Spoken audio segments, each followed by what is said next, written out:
clock, never needed no wristwatch. Toast up, cheers to life, but this ain't no pit stop.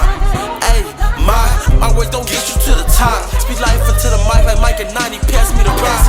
My words will touch thousands on the block, without a doubt, but she's a reassurance on me, we lie. Ayy, off the clock, baby, but we tuned in, dialed in. Feel like Cat, how we always winning, man.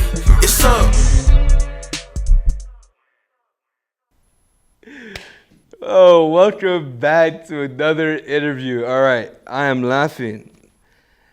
You know, I feel like I could be open with you guys about this because at this point, I think, if y'all have not noticed, a lot of my shows is very uncut, very unedited. And the only stuff I do edit is just where the camera looking, if we do have a person from here on our show. But before we even start doing my intro, this is the third time I have tried recording my intro. First time, it was very blurry. Second time, audio just wasn't even on. I gotta go ahead and make sure audio is on this time. Yes, audio is on. Hopefully you are listening to me good. So with that being said, let's go ahead and get right into the interview. I am your host, Mark Boz. We are back with another interview today.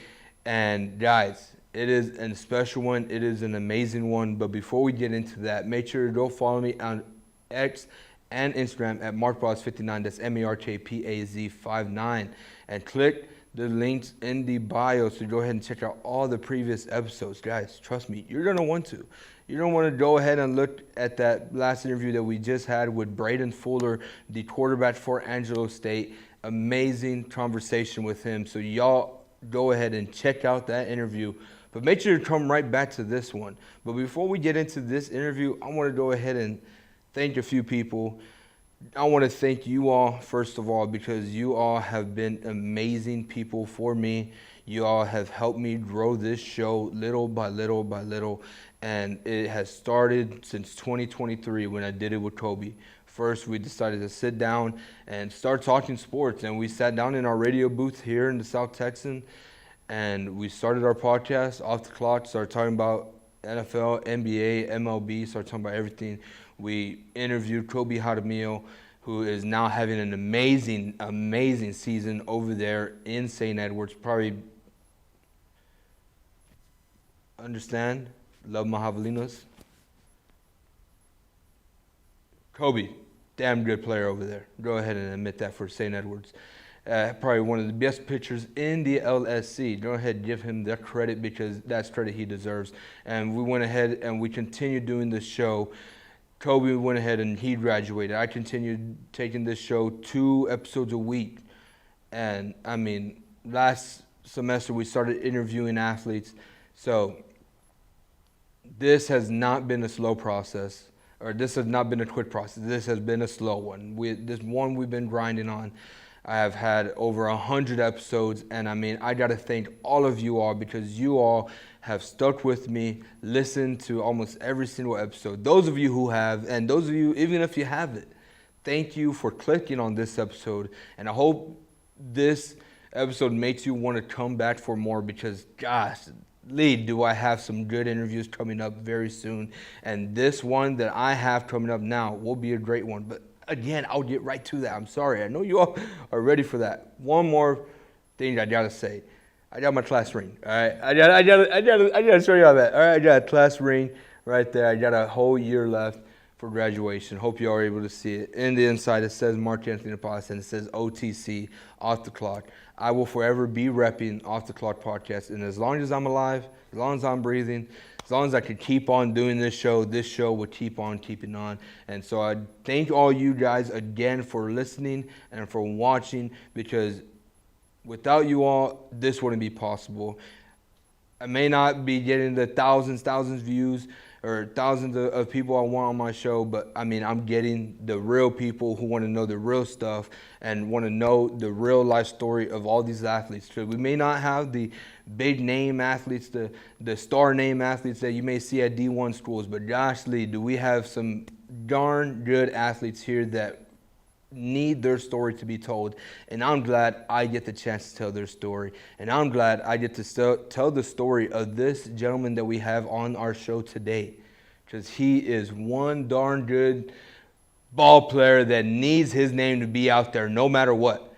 All right, because this man is a multi-time LSC hitter of the week, multi-time LSC conference player, multi-time All-American, and he is the new home run career leader for the Lone Star Conference.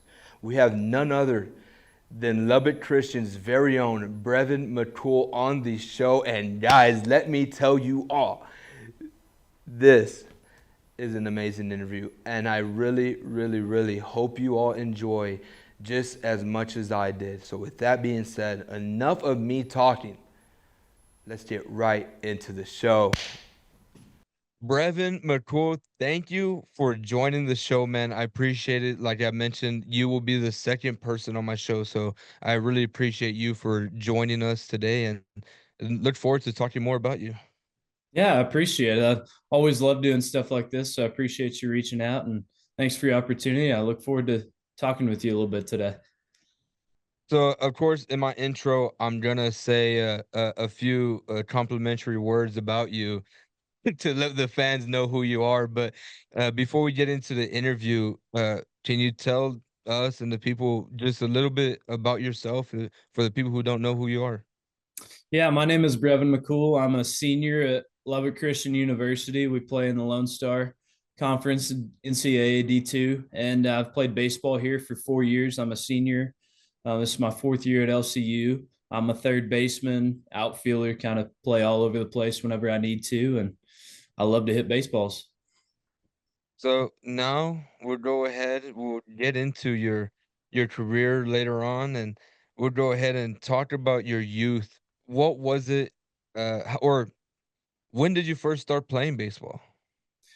I've played baseball since I could walk. I think when I was little, the first thing I did was probably pick up a basketball. Both my parents played college basketball. My mom played she played in junior college. She played at Wayland Baptist back when they were called the Flying Queens, and they had it pretty posh back then, the NAIA days. And she played there, and that was pretty neat. And my dad played at New Mexico State, and he was a good 3-point shooter. And so, growing up, I think from the time I was a baby, they wanted me to be a basketball player. And I had a ball in my hand from the time I could walk, and probably even before that. But it wasn't too long. I mean, I can remember having a little bitty T-ball bat and going out in the backyard and throwing up a little softball and hitting it across the backyard and all that. So really, I mean, as far as I can remember, I've baseball's been a part of my life, and I started playing organized baseball. I skipped T-ball and played coach pitch when I was like 5, I think. And Mhm. ever since then, I've been playing every year. So Yeah, I went through because I stopped playing baseball for a little bit, but I played t-ball. I played. Did you ever play machine pitch? I didn't know they didn't have that where I grew up. So it was straight from like underhand coach pitch was one league, Hmm. and it was overhand once you hit a certain age, and then you used a hard baseball, and then it was straight to kid pitch. Yeah, I remember. I because now I live in Kingsville, but when I was younger, I used to live in Eagle Pass, and I we had machine pitch there, and I remember when I was younger, like I'm barely 8, 9 years old, and they got these machine pitches. These pitches going by me. I'm like, I can't do this. The coach telling me that don't hit the ball unless it says this word or you see this color. I'm like, coach, I can't even see the ball past me. Yeah. No, I've So always thought machine pitch is interesting. I know a lot of kids struggle with that. They have some of that here in Lubbock, and I do a lot of baseball lessons, and some of the parents have asked me about it. I'm like, man, some people do okay, but a lot of kids really struggle because it's hard to hit off a machine. yeah, especially at a young age for me, like football was my main sport. So like going baseball, I only did that for fun, and that machine pitch did not make it fun. Oh yeah, I'd say that. absolutely. Even hitting in the cage some days, go get some work off the machine, see some Yeah. velo. I'll leave. I'll leave not knowing if I should even play anymore some days. So And so, was there really a person who inspired you to play baseball, or who was a coach? Your parents, somebody?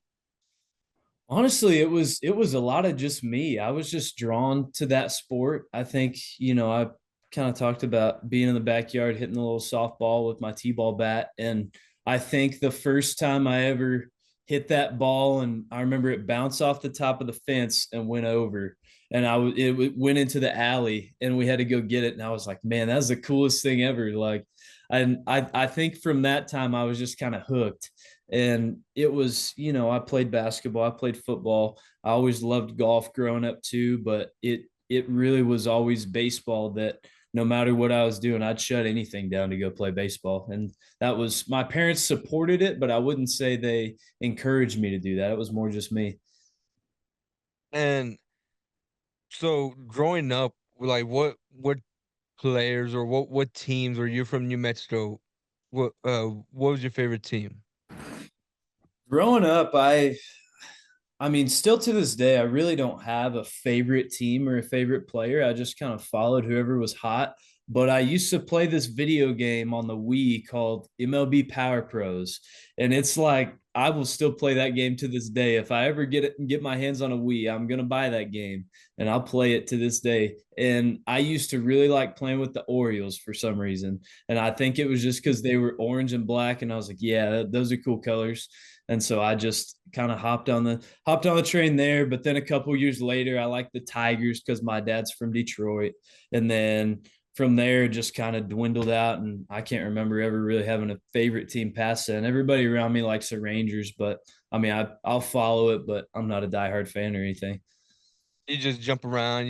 You watch the game to watch the game. Yep, exactly. I've one of the times I think I was like six. I was on the Indians in my little coach pitch league, and I went through a spell where like that was my favorite team. So I'm a bandwagon man. I still am this day.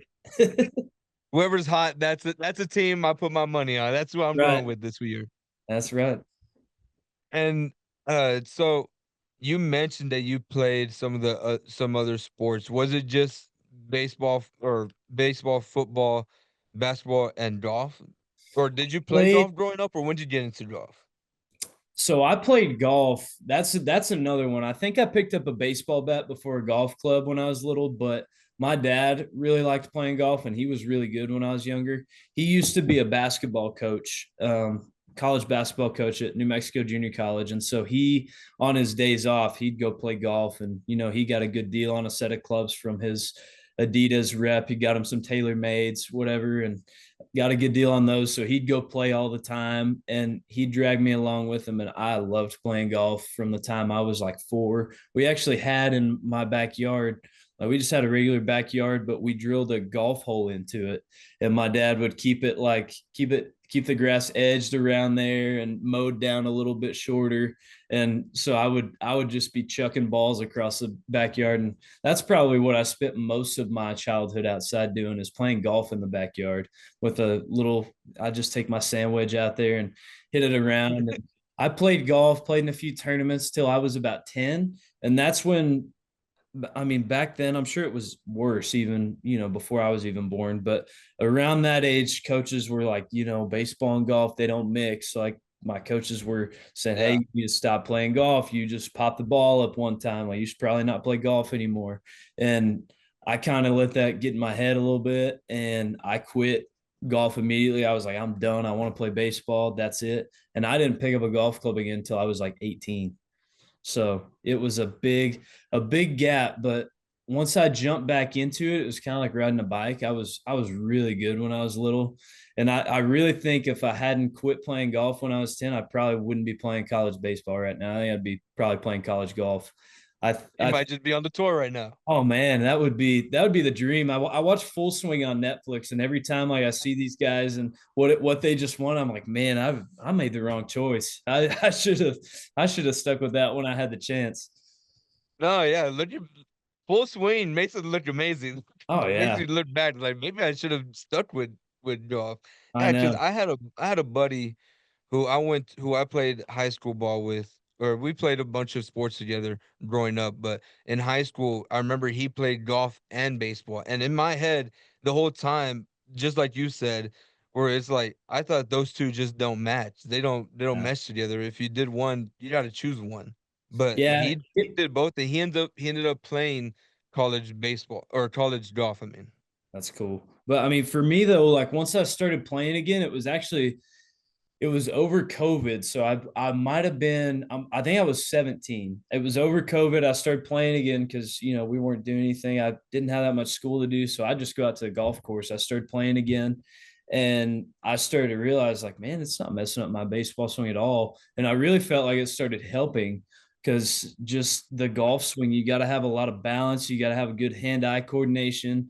And I'd go play golf and then I would go hit baseballs and I'd feel so locked in and like it just felt easy. And so from then on, I was like, man, why wasn't I doing this the whole time? And I'm not afraid to go hit a golf ball nowadays for sure. So how much time you spend out there on the course whenever you get your off time? Not much right now, to be honest. Probably the past 2 years, my first 2 years of college, I was out there all the time. But the past 2 years has been really busy for me just academically. So I'll go ahead and intro into this. So I've been pre-med the whole time I've been at LCU, and I've been accepted to Texas Tech Medical School for the next fall. And so the Oh, last couple congrats, man. years, I've been like going through the whole admissions process, trying to take my MCAT, which is the admission test, keeping my grades up, all that. And so it really took away from my free time. And so it took a little bit out of what I was able to go play golf, unfortunately. And this year's kind of been the same story. So not as much as I would like to. I mean, right now, if I'm lucky, I go play once a month, but it's been longer than that since I played last time. Yeah, well, a busy man like you, I've seen some of the stuff, 4.0 GPAs, you see all that. I mean, home run leader, you don't get that for not practicing. Yeah, But that's right. And the other thing, I started doing baseball lessons in the fall at a facility here in Lubbock, and that's taken a lot of my free time as well. But it's been a really cool experience. I feel like has made me a better. I think it's made me a better player, made me a better person, and just I mean, just instilling that work ethic once again. Once I get done with baseball, a lot of time I'm going to work, going giving lessons, running team practices, stuff like that. And so even though I can't play golf, I'm still doing something good with my time. So yeah, yeah, that's good, man. Well, we'll go ahead and we'll start talking about some of your high school experiences. How was it there or what was your experience like there at Hobbs High School? So it was different than a lot of people's high school baseball experience because in New Mexico we used wood bats whenever I was there. And so they just changed it like 2 years ago, I think, to where now they can use BB cores like college. But we swung wood Mm. bats in high school. And so that from the time I was like 13, 14, all the way up, I was swinging a wood bat. And I think, if you put it, just to be totally honest with you, man, the competition in New Mexico is not near like it is in Texas. It's not near like it is in a lot of other big states. And if you put some of those kids that are like 5'4", 130 pounds, you put a wood bat in their hands, like they don't know what to do. They can't swing it. And so it was kind of an interesting thing to where, I could swing a wood bat pretty well. I was one of the better hitters for sure, but I don't think it was as fun for a lot of kids as it is in other states just because it was a little harder being wood bat. And so I really enjoyed my time in high school baseball, but my favorite was always the summer ball, in between my high school seasons, being able to go play with my buddies. I play with a team out of Albuquerque, and so I met a lot of cool people there. A few guys that are gotten drafted and they're making their way up to the bigs now and stuff like that. I got to play with some cool people and swing metal bats in the summer. So that was probably my favorite part of high school baseball was the summers. And when was it whenever you really took baseball serious? Like that was the sport that you knew that you wanted to play. After my freshman year of high school, so I was baseball, basketball, football all the way through middle school. And Hmm. then once I hit eighth grade, I played football and I was a quarterback and I was okay. But to be totally honest with you, I got like small hands, man. So I going to a high school, like I could barely throw a high school football. So it wasn't for me anymore. I didn't want to be getting tied up and getting concussions and all that just to have small hands and not even be able to throw a football. So I quit football after eighth grade once we stopped using those peewee balls. And then my freshman year, I was baseball and basketball, and I really enjoyed basketball. I was always good at it. I kind of found my role, and it was really fun for me. But the tail end of basketball season overlaps with the start of baseball season. And Yeah. as you get in high school, it gets worse and worse. And so I spent a lot of time with our varsity my freshman year on basketball.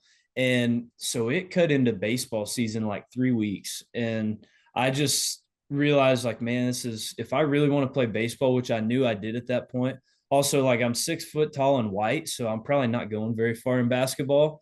I didn't have the handles to be a little guard or anything. I was a decent small forward that could shoot the ball and get rebounds and putbacks. Man, that was my game. So You recognized it though. You knew it. You yeah, recognized it. like it You're was. like, I knew, like, this is not where I'm going, man. So I think it was kind of a point in my life where I just made a business decision to go ahead and get out of there because I wasn't going anywhere with it, and so just put all my time to baseball and not miss all the start of the season and all that. I was like, well, not even small hands here. Don't want to get concussions there. Don't have what it takes for basketball. Yep. Let me just put it all in on baseball right there. Yep. Might as well. That's exactly what it was. And then I actually tried my senior year. I tried to pick up golf because that was during COVID. And so I had online school for most of my senior year. And it was like in the morning time I would have school. And then I didn't have anything all afternoon. So it was like some days I went to baseball practice, some days I went to golf practice. My baseball coach didn't like that. I'll say that. But my golf coach was thrilled because, it's like a 5-man lineup, and I was probably going to be that fifth guy on the lineup, and he was like, heck yeah, come on out, let's play. And so I was really enjoying that. But then we started looking at the schedules, and a lot of the golf tournaments and baseball games were on the same day. So I was like, well, didn't end up working out. But I tried to be a multi-sport athlete in high school. I just couldn't do it. You tried, but then you started cutting down whenever you started putting two and two together in a lot of them. Yeah, I definitely held off on telling people though that it wasn't going to work. That way I could go just play golf every day and practice with the team and pretend like I was going to play. Because I realized a while before I quit that I wasn't going to be able to do it. But I was like, man, if I could, skip baseball practice a couple days and go play 18 holes, like, I'm cool with that. So I went ahead and stuck it out for a few more weeks and got a little bit more golf in. And then I finally, once baseball season started, I was like, yeah, coach, I gotta tell you, I can't play anymore. So Coach, I was just looking at the schedule just yesterday, and I realized yep, not gonna work. that's right. That's right. I waited as long as I could though. That way I could get a few more rounds of golf in. So we both graduated. You graduated 21, right? Yes, sir. That's right.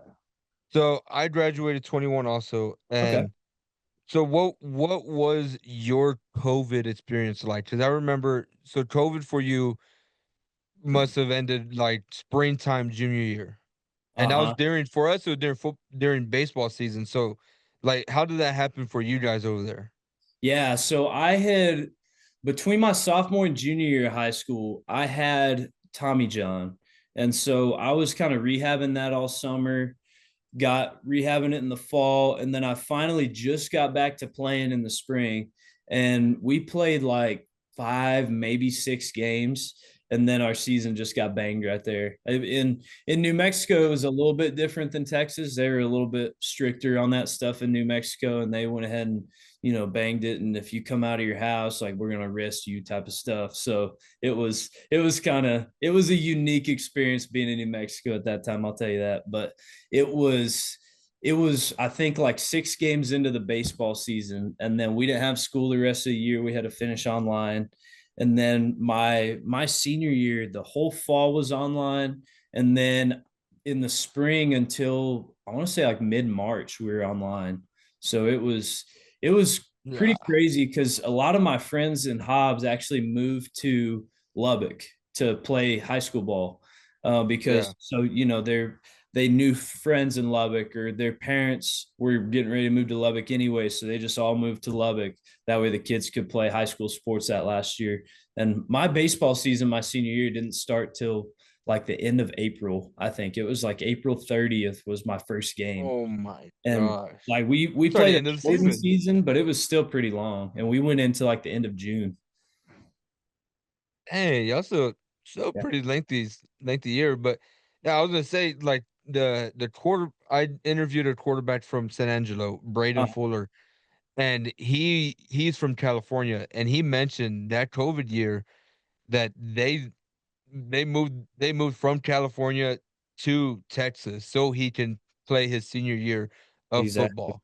Yep, same thing. Like, man, I knew I think 3 or 4 families just in Hobbs where I grew up that up and moved, and then there was a kid about an hour and a half up the road in Artesia that his family did the same thing, and so they came and played high school ball together in Lubbock, and they all played on the same team and whatnot. But yeah, their parents moved just so the kids could play their senior year of high school because in New Mexico they thought it wasn't even going to happen. And my parents with their jobs and stuff, they weren't in a position to be able to move and do something like that. So we just kind of Mhm. stuck it out, and it was whatever. And I'm glad we got to play that senior year, but for a while it looked like it wasn't even going to happen.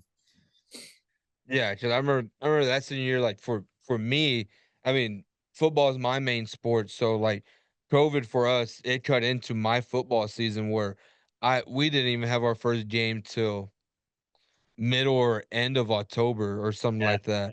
And all it was just practices. And I love football, but like to a certain point where I'm just practicing every week, like I Yeah. can't do that. I need a game or something. But Yeah. we started now that I'm getting to talk to people from out of state, then during they get to experience those COVID. Now know that like or out of state, other states like in New Mexico or in California, how their rules were so much different than here in Texas. We had it so much better whenever it came to sports. Oh yeah, it was, man, we were like totally shut down.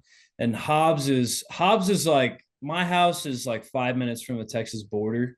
So people would just either go to Seminole, which is about 30 minutes from Hobbs, or they'd go to Lubbock, and it's like business as usual over there. Everything's normal. And then you come back to Hobbs and you try to go to the grocery store, and like the National Guard is sitting outside the grocery store, and if you can't come in if you don't put on your mask and like put on gloves before you go in the store, like it was two different worlds, literally like 20 miles apart. It was crazy, man.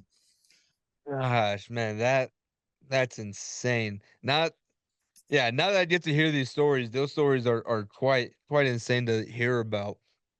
And so you said your baseball season, your senior year didn't start until the end of April. You go to June. After that season, what was your recruiting process like, or how was recruiting for you? So pretty much all my friends that I played summer ball with were already committed. The big summer for baseball is really between your sophomore and junior year of high school, and that's when I had Tommy John. So that Mm. pretty much took that one away. I had some schools that were interested, but they were like, "Oh man, we'll wait and see you after you get back from the surgery. Like just get well, and then we'll revisit it then." Well, then by the time I came back, it was COVID, and so that was another almost another whole year that I didn't really get to talk to any schools, didn't get seen, anything like that. And so once my senior year came around in the fall, I played a couple tournaments in Arizona, did really well over there. Some schools got interested again. But then all the schools that I was talking to, once the spring rolled around, there was several of them that would call me and they'd be like, "Hey man, we were really interested in you, but the draft is a lot shorter this year. We're actually not going to have any spots because all these seniors are going to take their extra year. Yeah. And this guy we thought was leaving and he plays your position and he's coming back. So we're just going to have too many people and we got to tell you no." And that happened with several schools. And so it kind of just started dwindling. And so I didn't actually commit to play college ball until like June. So it was after I had already graduated high school, I committed. But my recruiting process, I would say, was just pretty unique because when it came down to it, it was sending out a lot of video and stuff. So the people that I played for in Albuquerque did a really, really good job, and I really appreciate them for all that they did. They were sending my film to all kinds of coaches all over the country, and a lot of them either wouldn't respond or would just text back like, "Man, we don't have room. Sorry about that. Maybe send it to this guy," and they'd send it to somebody else. And it was the same story. So it was just sending video out. And So the last two schools that I was potentially going to go to was the University of Iowa and then LCU in Lubbock. And so Iowa actually did have room for me. They said they would take me. They liked my film, and I went on a visit up there. And it's just I've always seen myself living somewhere like Texas, and then I went on a visit up there, and I was just kind of shocked by how different it Mm. was. And not that seeing new things and experiencing new experiences wasn't a good thing, but I just didn't feel like I would fit in up there. And the other thing about Iowa is like you play most of your baseball season. They said it doesn't get over 0 degrees for like a month when you get back from Christmas. And then a lot of your baseball season's like under 20 degrees when you play home games and stuff. And I was, that's in the Big Ten. And so all the other schools are cold too. So I was like, I don't know that I want to go to a school where I got to play baseball in 30 degrees all the time. So I've at that point, after that visit, I kind of knew. I was like, I think I want to stay in Texas. I'm gonna go to LCU. So was that the end? Did that end up being like the final decision why you ended up going to Lubbock Christian, or what? Of course, there's other reasons why you went to Lubbock Christian. What were some of those other reasons why you decided to go there? So I've got a lot of family in the Lubbock area. I got a lot of family around here. My grandparents lived about an hour from Lubbock. They actually live in Lubbock now. My parents are about an hour and a half away. The weather is not that weather in Lubbock is fantastic. It gets windy sometimes, it gets cold, but it's very similar to what I grew up around. And so I like that. I've Mm. always really liked Lubbock and just the idea of living there and, being a baseball player that is my game is mostly centered around hitting. I think it was better to be in a place with a little bit better weather. And then my girlfriend at the time, we got engaged and I got married this past summer. And Oh, she, congratulations, man. I appreciate it, but she was going to nursing school in Lubbock as well. So Mm. that kind of played a role in that as well. And so just all those factors combined with I went on that visit to Iowa and just couldn't see myself living there in that cold place and all that. So I at the end of the day, just everything together just felt like LCU was the right place. And so, what was the jump like from high school ball to college ball? What was the jump like for you? It was a lot different. I remember, my first scrimmages in college, I played really, really well, but it felt like I was playing the game on fast forward. Like the game just feels faster. I don't know how else to explain it. So I'd faced guys that threw 90 miles an hour before. That was nothing new. But when I got here, I'd have my at bat and I'd hit a ball hard off a guy throwing 89, 90, whatever. And then I'd get around the bases, and then by the time I'm on base and another ball is hit, it just seems like the defense makes plays faster. When I was on defense, I had to make plays faster because everybody was running quicker, everybody was smarter on the bases, and you just don't have the margin for error that I feel like I had in high school baseball, especially in New Mexico. I had a little more margin for error. I'd always have a little more time to throw. I'd be able to get away with certain things that when I got to college, I kind of really got exposed on certain little things just because the game was just faster. And how have you seen your game evolve throughout your collegiate career from your freshman year till now? How have you seen it go? I would say the biggest thing is I've been able to relax a lot. And so I used to be in high school, early in high school, especially. I was kind of a hothead. Like, something wouldn't go my way. I'd get real mad. I'd Mhm. throw my helmet, throw my batting gloves. And I knew that's not who I wanted to be. But for some reason, I just couldn't quit doing it over and over again. And then when I got to college and realized like how fast the game was and that it really was a lot harder at this level, I kind of started to realize even more like I'm going to fail more than I ever have before. So, do I really want to be stuck in this, being mad at myself all the time? And so, I think it kind of helped me get rid of those old habits and just be a lot happier when I played. I was lucky enough to play with a lot of guys that had a really good mindset on the field and really were able to just kind of, laugh and smile as they play the game.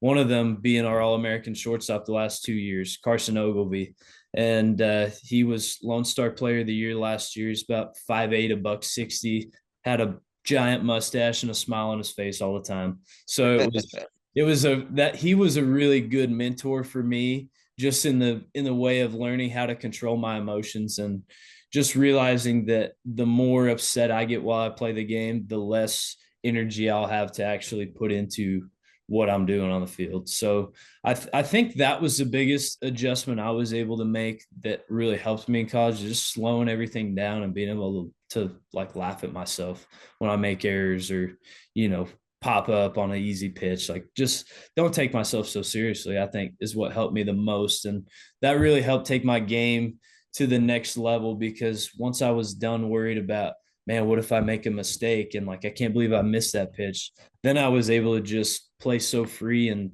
go get the next one. I mean, coaches told me that growing up all the time, like, oh, go get the next one. I'm like, you idiot, that's not what I want to hear right now. Like, it just didn't. I could have had this one. Yeah, it just didn't sit right with me. But whenever I got to college and started having those little failures and having those moments, like, I think it helped me grow and be able to slow everything down and enjoy it. Yeah, and I think that that's like probably the best mentality to have, because especially for a sport like baseball, you have to be calm and relaxed. You have to be focused. You have to be zoned in. Just you got a 90 miles an hour fastball coming straight down the pipe. You got to be able to turn on that and send it out of here. So Mm-hmm. I mean, like that's the one thing with baseball. It's you can't be too high tempered or too hot, too focused on the past one. You gotta, it's always the next one, always the next one. And I think that's a good way to put it, because a lot of the reason that people don't like watching baseball is what makes it hard, is like it is a slow game. Like, I spend most of my time in the field, I spend standing around. Most of my time when my team's hitting, I spend, standing on the rail or sitting on the bench. Like, there's not a lot of action that you actually have. So being able to stay relaxed while you keep your mind locked in is a tough balance to find. And I think the more that you can use those failures and just get rid of them and laugh about it, the easier it is to stay locked in, because it's real easy for stuff to sneak up on you and catch you off guard in baseball, just because it is such a slow game. Yeah, and to that point where you mentioned that baseball is a slow game. Yeah, like as of late this semester, because I've never been a huge baseball fan. I've never watched much of baseball. Mm-hmm. I followed, of course. I know some of the big names. Yeah, but this semester, I've really started helping like our Hovland Athletics. I've helped call some of the baseball games, some of the softball games. So as of late, I've started sitting through some actual games, and it's actually not that bad. It's actually not that bad just to sit down and watch a game. I feel like I can only do it in person. I feel watching it on TV is different. I feel like Yeah. if I'm sitting there in person, I can go 7, 8, 9, 10, however many innings you want to go. I feel like I can do that. Right. Yeah, I think that definitely helps, but it is it is something you have to get used to. And I think it's really hard to watch baseball if you don't know the rules and you don't know how the Yeah. game works. And so that's that's another big thing with baseball, is like, I think, having fans that really understand the game is, when you actually have support and when people actually watch. But somebody that didn't grow up around baseball, you sit them down in front of a baseball game and like, what am I watching? They're all just standing there waiting for something to happen. So Yeah, they're waiting like isn't he supposed to hit a home run, something like that? yeah. It you gotta be patient with Oh yeah. it. Oh yeah. I'm So glad you had that experience. That's a pretty cool experience, and definitely is a good way to put it. yeah, I honestly I love it. I love sitting. I just it's better for me because I'm sitting up in the press box and I'm getting to watch it, Oh and yeah. so I guess it's more fun for me just sitting up there and watching it. Yes, sir. But we'll go ahead. We'll talk about you and what you have been doing this year. You've had an outstanding year. You're putting up some of the best numbers in the country. What is it about this year that has just been clicking for you this season? I think, I was able to get a little bit stronger, get a little bit bigger over the fall and over the past summer. I think that helped a little bit with just being able to stay durable and, longevity, and being able to maintain my strength over the course of a season. But other than that, there hasn't been a whole lot that's changed. I pretty much have the same approach I've had the last few years. And I think just being able to stick to that day in and day out and not really let the pitcher dictate what I'm going to do in my at bats, I think has been the biggest thing that's led to my success. Just being able to, kind of like we were just talking about, be patient with the game of baseball. Like as someone who plays baseball, I have to be patient as well. I can't be jumping out at every pitch the pitcher's throwing me, and because that's going to lead to me getting myself out a lot. And so I think just being able to eliminate a lot of the times that I get myself out has allowed me to have a lot more success and get what I'm looking for more often. So that's it. There's not a whole lot of changes that I've made to my game. Just minor swing tweaks here and there, but nothing that you'd really even notice on a video too much. And just the mentality of it, I think, has shifted slightly for the better. But I mean, just sticking to what I know I can do. Yeah, I find it funny whenever you mention the patience part because it made me think of when I play or when I would play MLB The Show. I'm not patient. I'm swinging at everything. No, I'm Whatever not patient in the show either. you throw me whatever, it should be 10 miles high. I'm swinging at that thing. All right, Yep. I'm going for it. I don't care where it's at, but in real life, I played baseball in high school. Like Mm, I went mm, elementary, middle school not playing, or I went like an 8 year gap in between not playing baseball. yeah. And I ended up starting somehow on my varsity team. The listeners have heard this story so many times. They're probably tired of it. I sucked. I started, but I sucked. I was an outfielder, and then my coach moved me to a DH, and I sucked even more. And I'm telling you, my batting average was a 118. Was my batting average as a DH. At least you're over 100. That's a good thing. I, I like the mentality. Thank you. I mean, I did draw a few walks, man. I drew quite a bit of walks. I That's wouldn't good. swing much. Yeah, there you go. So But you were patient. You get it. yeah, a little bit. Yeah, I was a little patient. In the playoff, in round one, I got hit by a pitch. It led to a walk off from the next batter. So Nice. hey, so I mean, I was useful for some things. I could lay down a few bunts. There you I could go. lay down bunts. That's what I'm good at. Absolutely. Nothing wrong with that. There's a place for everybody. And I think that's what's cool about baseball is there's so many roles to fill and just kind of finding your role. And, I never thought that I would have the role that I have right now coming into college, but I mean, I've found my role, and that's kind of a cool thing about baseball. I think is just all the different ways that you can help your team. Yeah, baseball is a real fun sport, and literally anybody and everybody can play baseball. Oh Is yeah. it is it hard to watch that ball come down, and are you scared sometimes? Yeah, but you get used to it, and baseball is real fun to play. But with fun comes a lot of fun moments. And Brevin, you have had plenty of moments throughout your career.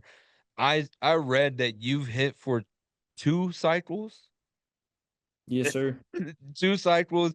You've had 4 run home runs. I wasn't it just the other day. I remember I was in the press box and someone told me you had just hit a 2 run home run or a 3 run home run of yeah, 2, 3, and then a grand slam Yes, sir. just the other day.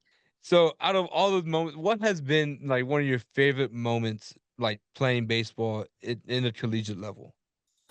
So this year, so I got asked this question the other day about this year specifically. So I'll tell you from this year, and then I'll tell you about all of college. So this All right. year, my favorite is definitely I hit a walk-off home run against WT probably about a month ago, and I've never done that in my life. That was really cool. And so I would say even above my 4 home run game, I think that was really cool. It was a close game. It was like 4-4, 5-5, something like that. Bottom of the 10th inning, 2 outs. Like it's a situation you put yourself in the backyard when you're little. And I was able to come through, and that was really cool. But so the other moment was actually against WT my sophomore year. And I came up in the 10th inning, 2 outs, 2 strikes, like all that stuff. We were down by one. and I hit a home run and tied the game up, and it was the coolest thing ever. And then the very next pitch, so I get back to the dugout, everybody's like celebrating, and then we turn around, and as soon as we turn around, bam, the next guy smoked one and hit a walk-off home run on the very next pitch. And so he was one of my best friends at LCU. His name was Eduardo Acosta. He was a fifth year from Puerto Rico, and his parents were in town. It was their first time to ever see him play in college. So it was just a really cool thing. His dad's running around on the field after the game, yelling, "That's my son, that's my son." And it was just the coolest thing ever to be able to go back to back with him and then kind of share that moment with him. His parents just got into town. He hits a walk-off homer against our rival. Like that, I don't think I'll ever forget that one. I still think that's probably my favorite baseball memory in college. Nah, those are moments you dream of. Like I was talking to one of my buddies the other day, and because I had posted a video of our senior here, Vinny Sanchez, he walked off the last home game against St. Edwards. He walked it off for us to get a victory. Yeah. And I had posted that on my story, and my buddy slid up and he told me, he was like, bro, that's like moments like those are what you live for. Oh And yeah. that's why we love sports so much. That's why, like, even though I don't play it no more, I love talking about it because moments like those are moments you never forget. Yep. And that's the stuff that, sometimes sports is hard. You're not having the success that you want to have, and it gets hard to keep going. But a lot of people talk about this in golf. You shank all your drives and you're like, man, this sucks. But then you make like a 60-foot putt for birdie and you get all excited and you're like, yeah, I'm coming back tomorrow. And so it's kind of like that for baseball. It can really suck, but then something like that happens and you're like, yeah, that's why I play. That's why we do this, and that's what makes it fun. Yeah, like you just said with golf. I mean, like you just suck, but then you got a nice little wedge shot. You put it in from a few feet. It's like, all right, it's not that bad. Yep, It's not that bad. We look at it. absolutely. So I mean that amazing moment, I don't think anything will top that. That will be something that you do remember forever. And so you have had a lot of accomplishments. And do you ever just take time to really appreciate what you've accomplished during the season, or is it just always locked in for you? My dad was always real big growing up about the thing he would say is stop and smell the roses. So, as you're going through something, don't let everything get too fast to where you don't enjoy the moment that you're in right now. And so I have stopped a few times during this season and just kind of smiled and been like, man, it really is a blessing to be able to be where I'm at and doing what I'm doing. And it's a really cool thing to be able to reflect on with the success that I've been fortunate enough to have this year. But for the most part, too, like I feel like the baseball season just flies for me.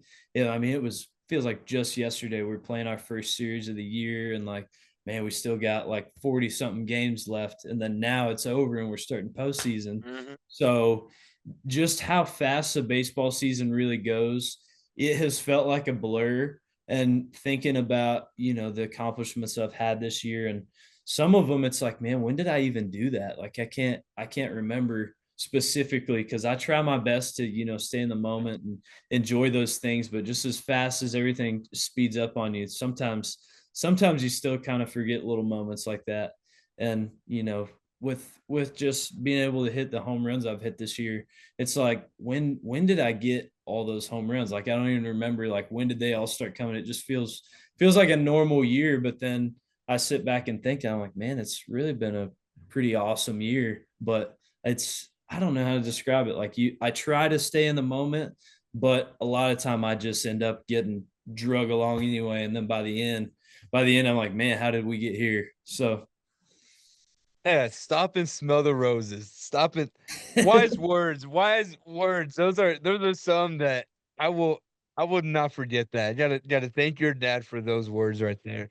Those are some absolutely. good ones. Those have been big for me. I think, the first time I remember him saying that to me, ever since then, it's been a reminder to me because, my coaches and my teachers and whatever, they'd be like, "Oh, well, don't stop now. Like, you got to keep going." And then I would be like, "Wait a minute, like, stop and smell the rose." And I just kind of take a deep breath and kind of take it in and enjoy it. And, we're nobody's promised tomorrow. Like, every day is a blessing.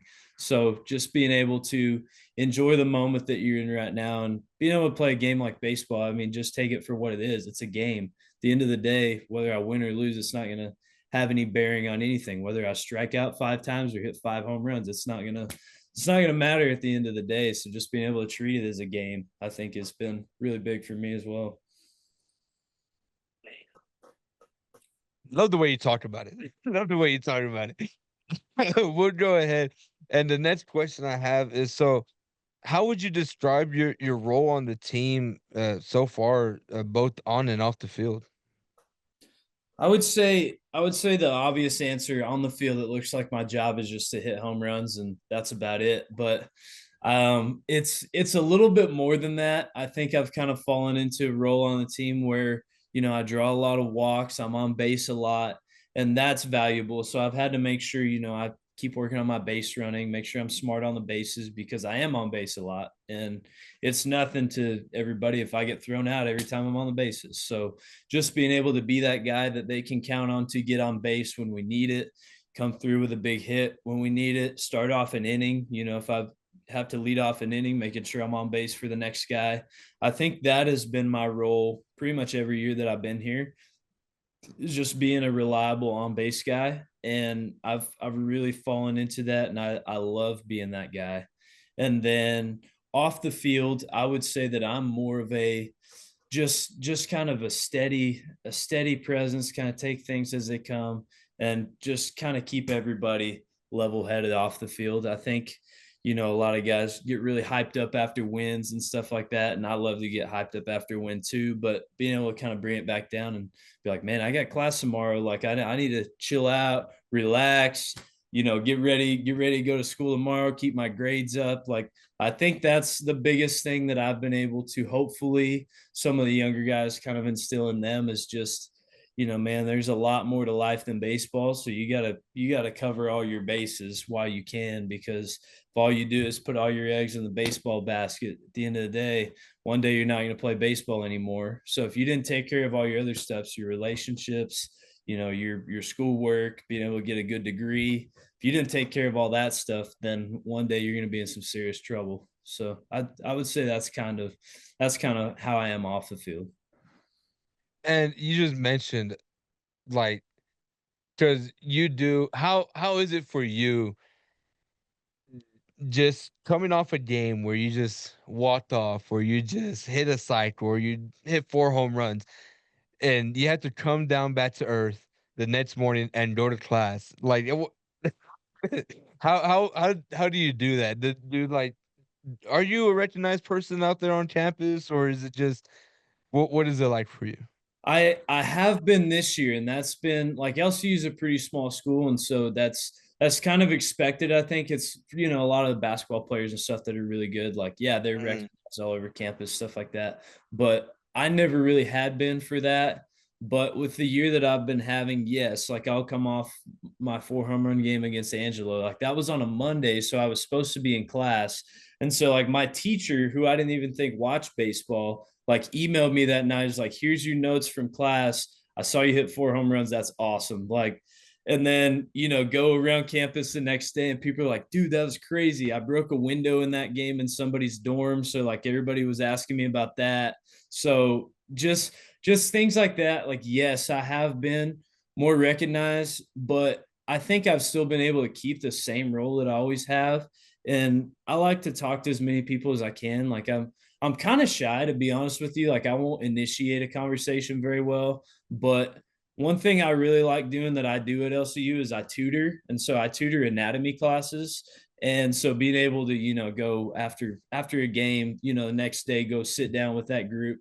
And then I'm just their anatomy tutor in that setting. Like some of them know that I play baseball and that, I've had a successful year, and some of them have no clue and they don't care. You know what I mean? Like To it's, them, you're it's just their tutor. yeah, it's cool. It's cool to just be able to be their tutor sometimes, just to be able to be just a student at the college as I always have. And I think that's LCU is a really community oriented school, and so I've been able to really keep that side of me, and it hasn't gotten weird or anything, you know. And so let's go ahead. We'll bring you right back to baseball. Man, that's just funny. That's funny story. But so what's your mindset like every time you step into that batter's box? I mean, I think my first thing I always want to do is get a pitch that I'm looking for and put a good swing on it. And if I do those two things, then hopefully all my practice, all my preparation will pay off and good things will happen. I think whenever I start expanding too far outside of that, like, oh, I want to hit a ball in the right center gap. Oh, I want to, hit this ball over the fence in left field. I think when I get too specific like that, I start thinking too much. And so just being real simple, number one, get a pitch I'm looking for. Number two, put a good swing on it, and then hopefully good things will happen. It's a round ball and a round bat, so good things aren't always going to happen, but hopefully they do. So I think that's mainly my mindset going up to the plate. Just keep it simple. And in the big moments, it doesn't change. Everything stays the same. Everything stays the same. It's slowing my breathing, making sure my heart rate's down, going in there, knowing what I'm looking for, putting a good swing on the ball. That's it. And I think that has helped me be good in clutch situations since I've been at LCU, is just being able to really slow the game down when I get there, because you go up to the plate, everybody's yelling, your heart's beating fast, and so you kind of got to come back down in that moment and just be able to settle back down and do what you always do, like nobody's there. And this season, have you like felt more pressure on you this season because of how good you have been performing, or has it stayed the same for you? I think it's almost been less pressure, to be honest with you, because Mhm. coming into this year, I got accepted to medical school in October, so I have something to do after this year if baseball doesn't pan out. So I'm not busy looking for a job right now. I'm not trying to get into grad school, like that's already taken care of. So I can just take this year and just play, and then whatever happens happens. Yeah, I've had a really good year, but I show up to the field every day, same as everybody else, and hopefully smile and laugh and have fun. So I just try to keep it as what it is and not make anything bigger than it is. And I think it's been a lot less pressure than normal, just being able to go to the field and be who I am. And if I strike out, I strike out. If I don't, I don't. You just ball. Just go out Yeah, there and ball. that's a good way to put it. Just go out there and ball. And some days the balling comes easier than others, but even on those days, I still get to be on a baseball field, which is a lot better place to be than somewhere else. Yeah, it's a lot better than being in the classroom at times. Absolutely. And so whenever you look back at your time at LCU and your journey, what's something you're most proud of? I think the biggest thing that I am proud of and will always be proud of is being able to keep a 4.0 GPA and get into medical school while playing baseball. I think it was really a shock to me whenever I started playing college baseball how much time I was having to put into my studies and on the baseball field. And so just being able to balance those two, I think it's really taught me a lot about time management. I used to be really bad at that, and I'm still not great, to be honest. Like, I'll be like, oh, I'm gonna get this homework done in 2 hours, and then all of a sudden I'm scrolling on reels, and like I don't get it done for 6 hours, and that still happens sometimes. But I think just having to balance baseball and school is something that I am very proud of being able to do, and that's what I always try to the younger guys that come to LCU that transfer in. I really hope to help them excel in that way, because I think it's a good life lesson just to be able to balance multiple things. And going off that, or I don't know, really going off that, but what is like kind of the legacy that you would want to leave or people to remember you for your time there? I've had success on the baseball field. I've had success in the classroom, but at the end of the day, the person that I try to be around campus is somebody that's approachable to anybody, especially, younger baseball guys. They come on a visit, they transfer in. I want them to feel like they can talk to me. They can come ask me questions, and I'm not going to make them feel stupid. I'm not going to big league them.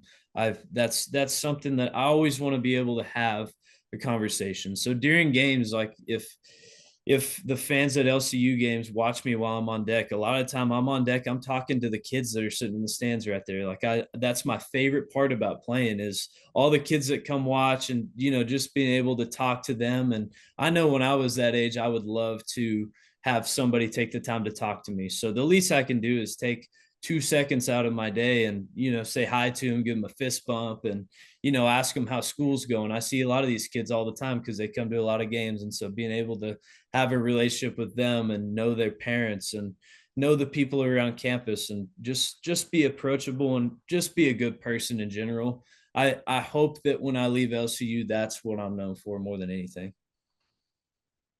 And when your collegiate career is all done, what is the plan? What is the future for Mr. McCool?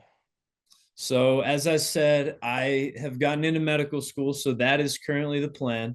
I'm, going through all my paperwork, doing all the steps I got to do to be able to start there in August. But I have always, since I was little, I mean, as long as I can remember, wanted to play professional baseball. So if the opportunity presents itself, I've had scouts at my games and I've had a lot that have been watching me this year, and I'm aware of that. But at the end of the day, it's really nice to have multiple options. And so if the right baseball opportunity comes up, I would be blessed and I would love to take that. And if it doesn't, if it's not right at the end of the day, then I'll be able to start medical school and know that I gave it my best shot. And I mean, that's no knock to my confidence at all. I know that whichever way that I go, I will hopefully be able to one day, be a good husband, be a good dad, be a good person in general, whichever way I go. And so I think that's really comforting. And so I'm prepared for either way, but we'll see what happens in the next month or two. Whatever happens, happens. Well, Brevin, I want you to know Mark Boz is on your side 24/7, 365. I am on your side, all right? Any pro team that may be watching this, if you are, please like and subscribe. Hey, Brevin McCool, you guys need him, all right? You guys need this man on your team. Everybody, you guys need Brevin McCool. Man, thank you so much. That's all I have. Thank you for joining. Guys, go follow him on Instagram. It's Brevin_McCool. Real quick, I want to say your last name. Amazing. McCool. How badass is that? And then you're doing what you're doing, guy. You're just flexing on everybody, all right? That's what you're doing. Well, thank you. I've been proud of that last name my whole life, and that's one of the first things everybody says to me is that's a nice last name, and so I'm definitely can thank my dad for that one. Yeah, well, again, man, thank you for joining. And that's it. All right. I appreciate it, Mark. Thank you so much for having me on. This is an awesome thing you're doing here, and I hope that you continue to be able to get a lot of athletes all over the Lone Star on your podcast. And this is pretty cool, and I just really appreciate you giving me the chance to do this with you. Thank you, man. Thank you so much. Jay, off the clock, never needed no wristwatch. Toast up, cheers to life, but this ain't no pit stop. Hey, my words don't get you to the top. Speak life into the mic like Mike at 90, pass me the rock. My words will touch thousands on the block, without a doubt, but she's a reassurance on me, we lie. Hey, off the clock, baby, but we tuned in, dialed in. Feel like Cat, how we always winning, man.